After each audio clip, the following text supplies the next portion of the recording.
और फिर हमें कुछ देर बाद का सीन दिखाया जाता है जहाँ पे वांग डोंग, जिया और हियाओ ने मिलके एक काफी ज्यादा पावरफुल बीस्ट को बर्फ में जमा के हरा दिया होता है। यहाँ पे ऐसा करने में हियाओ काफी ज्यादा थक चुका था और ये कहता है कि आखिरकार हम जीत ही गए। हमारी जो इस 10,000 ईयर ओल्ड स्पिरिट बीस्ट के साथ मुठभेड़ हुई है उसने मुझे सच में काफी ज्यादा सरप्राइज कर दिया है, क्योंकि जब हमारी सारी स्पिरिट पावर खर्च हो गई तब जाके हम इसे अपनी स्पिरिट स्किल की मदद से हरा पाए। तो हियाओ कहता है कि स्टारडुओ फॉरेस्ट सच में अपने नाम को डिजर्व करता है। वांग डोंग खुश होते हुए कहता है कि लेकिन इससे ये प्रूव होता है कि हमारी कंबाइंड पावर के आगे यहाँ तक कि 10,000 ईयर ओल्ड बीस्ट भी नहीं टिक सकता है और हम साथ में सच में काफी ताकतवर हैं। और तभी जियाओ कहती है कि यह तुम्हारी एब्सोल्यूट आइस एजेंस तो सच्ची में काफी ज्यादा टेरिफाइंग है, जो कि असल में इसे पूरी तरीके से आइस में सील कर पाई। तो यह कहता है कि लेकिन इससे उतनी ही ज्यादा पावर खर्च भी होती है, क्योंकि मेरी जो स्पिरिट पावर है वो पूरी तरीके से खत्म हो चुकी है, इसलिए चलो चल के थोड़ा सा आराम करते हैं। जब ये तीनों बड़े आराम से अपनी स्पिरिट पावर को रिकवर कर रहे थे तभी यह किसी और स्पिरिट बीस्ट को भी अपनी तरफ आते हुए देखता है और ये समझ जाता है कि ये ब्लड की स्मेल की वजह से ही अट्रैक्ट हुआ है और ये बियर टाइप स्पिरिट बीस्ट है जो कि 3,000 ईयर के आसपास का है। और जिया कहती है कि अभी हमारी अच्छी हालत नहीं है, इसलिए हमें इसे अवॉइड करना चाहिए, जिसके लिए वांग डोंग भी मान जाता है। और फिर यह उस 10,000 ईयर बीस्ट के पास जाता है जो कि इसके आइस के अंदर फ्रीज हो रखा था और ये उस पे कुछ करता है। और जब ये इसके ऊपर अपना टोना टोटका कर लेता है तो फिर ये तुरंत ही अपनी इमिटेशन स्किल को यूज करता है इन तीनों की प्रेजेंस को ही छिपाने के लिए, जिसके बाद ये बिना किसी सुराग को छोड़े हुए यहाँ से भाग जाते हैं। और इस दौरान वांग डोंग यह से पूछता है कि यह तुमने अभी अभी उस टाइगर डेविल कैट के साथ क्या किया था। तो यह कहता है कि समय हो गया है मेरी नई स्पिरिट बोन स्किल को टेस्ट करने का और मुझे लग रहा था कि ये अभी हमारे लिए काफी यूजफुल होगी। और तभी हम देखते हैं कि ये बियर बीस्ट उस जमे हुए टाइगर डेविल कैट के पास आ जाता है और उसके ऊपर अटैक करने लगता है। और इस नजारे को ये तीनों काफी दूर से ऊंचाई से देख रहे होते हैं और इसे ऐसा करता हुआ देख जियाओ कहती है कि लगता है कि ये आइस को तोड़ने की कोशिश कर रहा है। और वांग डोंग कहता है कि ऐसा दिखता है कि ये बस टाइगर डेविल कैट को निकलने की कोशिश कर रहा हो। और फिर यह इसे अच्छे से एनालाइज करते हुए कहता है कि इसका कल्टीवेशन सिर्फ 3,000 ईयर्स के आसपास का है, लेकिन जब ये 10,000 ईयर स्पिरिट बीस्ट का सामना कर रहा है तो इसकी नजरों में डर का नामो निशान तक नहीं है। और मैं निश्चित रूप से कह सकता हूँ कि ये बीस्ट काफी अच्छी स्पीसीज का है और तो और काफी अच्छा डिफेंस में भी होगा।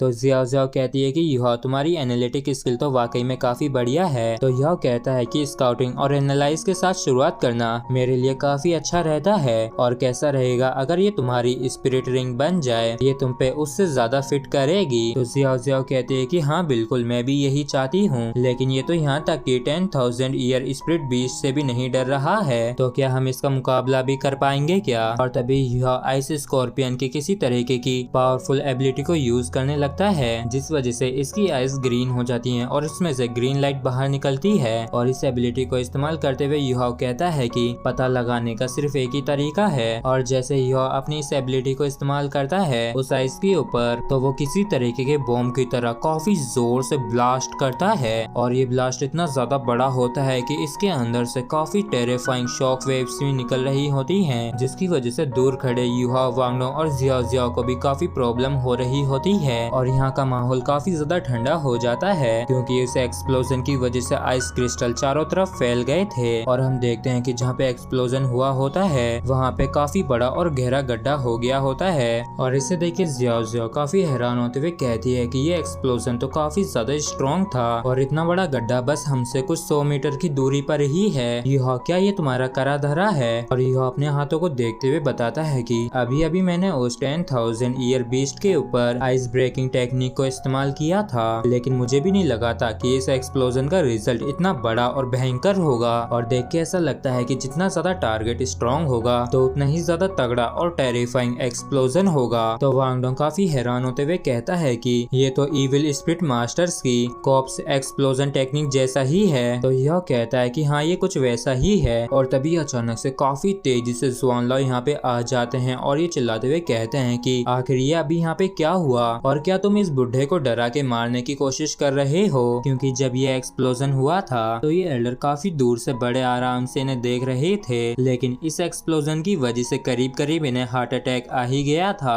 और जुआनलाओ काफी घबराए हुए होते हैं और ये युहाओ के ऊपर चिल्लाते हुए कहते हैं कि युहाओ लड़के आखिर तुम ये ये क्या कर रहे थे और इसे पहले आजमाए बिना भी इतनी ज्यादा टेरिफाइंग स्किल को इतनी लापरवाही के साथ इस्तेमाल कर रहे थे। और क्या होता अगर तुम सभी ही उस एक्सप्लोजन की वजह से मर जाते तो यह हंसते हुए कहता है कि मुझसे गलती हो गई, लेकिन इसे टेस्ट करने के लिए अकेडमी के अंदर 10,000 ईयर बीस्ट नहीं मिला था। तो जुआन लाओ कहते हैं कि हाँ ये सच है, लेकिन तभी जुआन लाओ नोटिस करते हैं कि वो बीस्ट अब भी जिंदा है। और इसे देख के जियाओ जियाओ भी काफी हैरान होती है और कहती है कि बिल्कुल नहीं, वो धमाका तो कितना ज्यादा आत्मघाती था, लेकिन तब भी सिर्फ इसने अपना एक ही हाथ खोया है। और इस बियर बीस्ट को देख के जुआन लाओ भी काफी हैरान परेशान होते हैं और कहते हैं कि ये तो डार्क गोल्ड फियर क्लो बियर है। और डार्क गोल्ड फियर क्लो बियर का सुन के वांग डोंग चौंकते हुए कहता है कि ये तो टॉप 10 खतरनाक बीस्टों में से एक है। और जुआन लाओ इस बीस्ट की तरफ बढ़ते हुए इनसे कहते हैं कि तुम्हारा लक इतना भी बुरा नहीं है और स्पिरिट रिंग के लिए ये बीस्ट एकदम परफेक्ट है, बल्कि ये तो उससे भी ज्यादा बेहतर है जो मैंने एक्सपेक्ट किया था।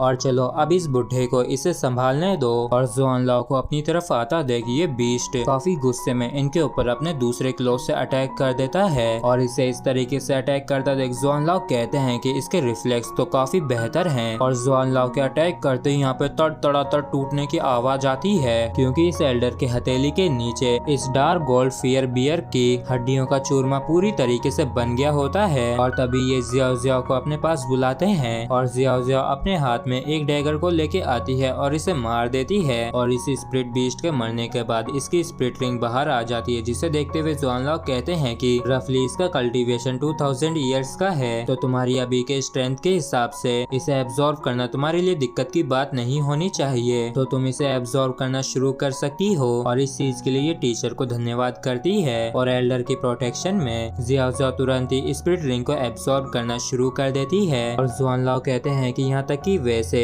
2000 ईयर स्पिरिट बीस्ट आमतौर पर ज्यादा खास नहीं होते हैं, लेकिन तब भी इसे वेरीफाई कर लेना अच्छा होगा। और जैसे जुआन लाओ इस बीस्ट के क्लो को चेक करते हैं तो ये काफी ज्यादा चौंक जाते हैं और काफी ज्यादा आश्चर्यचकित होते हुए मन में कहते हैं कि इन बच्चों के ऊपर तो सच में ऊपर वाले की भी कृपा है। और ये काफी हैरान होते हुए कहते हैं कि ना सिर्फ इस 2000 ईयर स्पिरिट बीस्ट ने एक स्पिरिट बोन को प्रोड्यूस किया है, बल्कि ये तो सबसे रेयरेस्ट में से भी एक है। और ये तो राइट पाम है डार्क गोल्ड फियर क्लो बियर का। और इसके अलावा बाकी सभी जो स्पिरिट बोन्स होती हैं जिसे इस डार्क गोल्ड फियर क्लो बियर के द्वारा प्रोड्यूस किया जाता है, वो डिफेंस को काफी इनहेंस कर सकती हैं। और सिर्फ पाम और शोल्डर बोन ही फियर क्लो की काफी टेरिफाइंग पावर का प्रदर्शन करती है। और ना सिर्फ 2 पाम बोन रेयरेस्ट होती हैं, बल्कि इसके पास स्ट्रॉन्गेस्ट स्पिरिट स्किल भी होती है। और ना सिर्फ ये पाम स्पिरिट बोन यूजर की ग्रोथ के साथ ग्रो करती है, बल्कि ये तो एक एक्सटर्नल स्पिरिट बोन भी है। और इसके साथ फ्यूज होने के बाद अगर एक फिटिंग आर्म बोन भी मिल जाती है तो उस आर्म बोन के साथ फ्यूज होने में इस पाम बोन से कोई असर नहीं पड़ेगा। और तुम तीनों इसे तुम लोगों के बीच में कैसे बांटोगे। और फिर यह और वांग डोंग ये थोड़ी देर तक एक दूसरे की तरफ देखने लगते हैं। और फिर वांग डोंग कहता है कि एल्डर मेरे पास पहले से ही लेफ्ट और राइट आर्म बोन है, इसलिए इसके साथ अभी फ्यूज होना मेरे लिए नामुमकिन है, इसलिए मुझे इसमें से शेयर नहीं चाहिए। और फिर यह कहता है कि जियाओ जियाओ अटैक करने में ज्यादा अच्छी नहीं है, लेकिन अगर उसे ये स्पिरिट बोन मिल जाती है तो इससे उसकी डिफेंडिंग और अटैकिंग पावर ये दोनों ही काफी बढ़ जाएंगी। और हम सभी ही शेरेक 7 मॉन्स्टर्स के मेंबर्स हैं, तो रिसोर्सेज जब अवेलेबल हैं तो हमें इन्हें उन्हें देना चाहिए जो इसे लेने के लिए सबसे ज्यादा सुटेबल हो। और यह की इस बात को सुन के जुआन लाओ कहते हैं कि मैं तुम्हें जियाओ जियाओ के बिहाफ पे धन्यवाद करता हूँ। और ये मन में कहते हैं कि यह इस बच्चे का दिल तो सच में काफी रिमार्केबल है। और अब कोई हैरानी की बात नहीं है कि क्यों एल्डर मुंह इसे इतनी ज्यादा हाई वैल्यू देते हैं। और एल्डर की प्रोटेक्शन में ये सभी ही फॉरेस्ट में पूरी रात आराम से आराम करते हैं। और एल्डर की रिक्वेस्ट पे यह एक बारी वापस से अपनी BBQ स्किल्स का काफी तगड़ा प्रदर्शन करता है। और तो और जियाओ जियाओ भी सफलता पूर्वक अपनी स्पिरिट रिंग को एब्जॉर्ब कर लेती है। और अभी इन सभी को ऐसा लग रहा था जैसे कि इनका गुड लक अभी भी जारी है, लेकिन रंग में भंग डालने के लिए कुछ अनचाहे हालात बन जाते हैं। वो भी तब जब जियाओ जियाओ पाम बोन के साथ फ्यूज हो रही थी। और तभी हम देखते हैं कि जियाओ जियाओ का राइट हैंड पाम काफी जोर से ग्लो कर रहा होता है, जिस वजह से इसे काफी ज्यादा दर्द हो रहा होता है। और ये कहती है कि मैं इसे और सहन नहीं सकती हूँ, मेरा हाथ। और तभी ये रोते हुए चिल्लाते हुए कहती है कि टीचर मेरा हाथ मेल्ट हो रहा है और मैं अपनी लिमिट्स तक पहुँच गई हूँ। और इस चीज को देख के ज़ोनला भी काफी हैरान परेशान होते हैं और कहते हैं कि इस स्पिरिट बोन के अंदर जो पावर है वो काफी ज्यादा डोमिनेटिंग है और ज़ियाओ ज़ियाओ इसे ज्यादा देर तक कंट्रोल नहीं कर सकती है। और तभी ज़ियाओ ज़ियाओ को और भी ज्यादा तगड़ा दर्द होने लगता है और वो जोर जोर से चीखने लगती है। और ज़ोनला इसे संभालते हुए कहते हैं कि ज़ियाओ ज़ियाओ तुम्हें इसे सहना ही होगा